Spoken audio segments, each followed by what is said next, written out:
panibagong low pressure area pero ito naman po ay masyado pang malayo para sa ating kapuluan. Pero meron pa rin po tayong hanging habagat, though humina po ito. Ngayon po ay umiiral pa rin naman ito dito sa ating bansa. Ngayon gaano naman kaya kalaki ang chance of rain na mararanasan natin sa mga susunod na oras? Tara at puntahan na po natin ang Project NOAA ng DOST.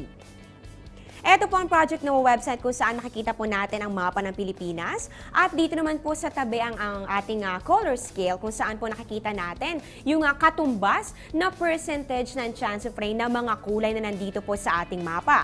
So unahin po natin dito sa bahagi ng Luzon. Halos buong Luzon naman po nakikita po natin meron lamang po yung 10 to 30% chance of rain. Maliban na nga lang po dito sa may Northern Palawan, pati na rin po sa portion of Bicol region kung saan meron pong 40 to 50%. Dito naman po sa bahagi ng Kabisayaan, kung mapapansin nyo po dito po sa Western Visayas, mapapansin natin na meron na pong nag-iiba ng kulay. So yan po ay from blue nagiging green and yellow na po. Yan po ay meron ng 40 to 60%. At ang natitirang bahagi naman po ng Visayas, meron lamang yan 20 to 30%. At dito naman po tayo sa may bahagi ng Mindanao kumpara po dito sa Visayas. Talagang darker na po yung pagka-blue nito, no? So ibig sabihin po, mas maliit po yung chance of rain yan. Ayon po yan sa ating color scale. So kung mapapansin natin, meron po yung 10 to 20% ang malaking bahagi ng Mindanao. Para po kayo mismo ay makita ang mga detaleng ito, puntahan na po ang aming website sa www.panahon.tv at nandito rin po ang link para mapuntahan ninyo ang Project NOAA ng DOST. Ngayon, dumako naman po tayo sa lagay ng temperatura sa selected Asian cities. Diyan po sa may Taipei, Taiwan, meron po 27 to 34 degrees Celsius. At dito naman po sa Beijing, China, bahagya pong malamig ang panahon. Meron pong 22 to 29 degrees Celsius.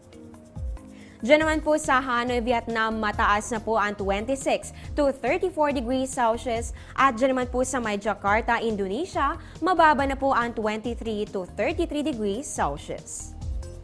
Dito naman po sa Brunei, meron pong 25 to 32 degrees Celsius. At dito naman po sa Phnom Penh, Cambodia at pati na rin po sa Rangoon, Myanmar, magkapareha po ang temperatura na 24 to 29 degrees Celsius. Ngayon, puntahan naman po natin ang global weather ayon po ito sa WMO o World Meteorological Organization. Diyan po sa USA and Canada, diyan po sa Washington DC, meron pong 21 to 30 degrees Celsius. At dito naman po sa may Edmonton, Alberta, malamig po ang temperatura na meron pong 12 to 23 degrees Celsius. Sa Europe naman po tayo, dyan po sa Madrid, Spain, mataas na po ang 23 to 38 degrees Celsius. At dito naman po sa London, sa United Kingdom, meron lamang 18 to 24 degrees Celsius. Dito naman tayo sa Asia and Middle East. Diyan po sa Kuwait City, Kuwait, mataas pa rin po ang temperatura dyan. Yan po iaabot ng 34 to 45 degrees Celsius. So napakainit pa rin po yan. At dito naman po tayo sa New Delhi, India. Meron po yan 28 to 34 degrees Celsius. At panghuli na lang po natin, dito po yan sa Australia and New Zealand. Diyan po sa Melbourne, meron pong 7 to 15 degrees Celsius. At sa Wellington naman po, meron pong 8 to 14 degrees Celsius. Narinig nyo na ba ang tungkol po dito sa tinatawag natin na water spout? Ano nga ba ito? Alamin natin yan sa napapanahong kaalaman.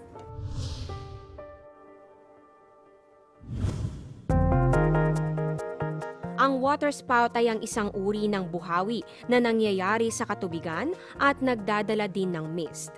Sa ganitong pangyayari, ang tubig na naguhugis imbudo ay nagmumula sa droplets na nabuo sa prosesong condensation. May dalawang kategorya ang water spout, ang tornadic water spout at ang fair weather water spout. Ang tornadic water spout ay ang tornado mula sa kalupaan na napunta sa katubigan. Ito'y nabubuo pababa mula sa thunderstorm. Katulad ng buhawi sa lupa, ito ay nagdadala ng pagkidlat at pagkulog na sinasamahan ng malalakas na hangin at matataas na alon. Dala rin nito ang malalaking hailstones. Ang fair weather waterspout naman ay hindi gaanong malakas dahil nabubuo ito mula sa mahinang ihip ng hangin. Kasabay rin ito ang pamumuo ng cumulus clouds. Nade-develop ang fair weather waterspout sa ibabaw ng katubigan at gumagalaw pataas. Ang tornadic waterspout ay maaaring gumalaw papunta sa lupa na maaaring maging sanhi ng pagkasira ng mga ari-arian at kapahamakan sa tao. Ngunit ang fair weather waterspout naman ay maaaring mawala kapag nakatungtong ito sa kalupaan.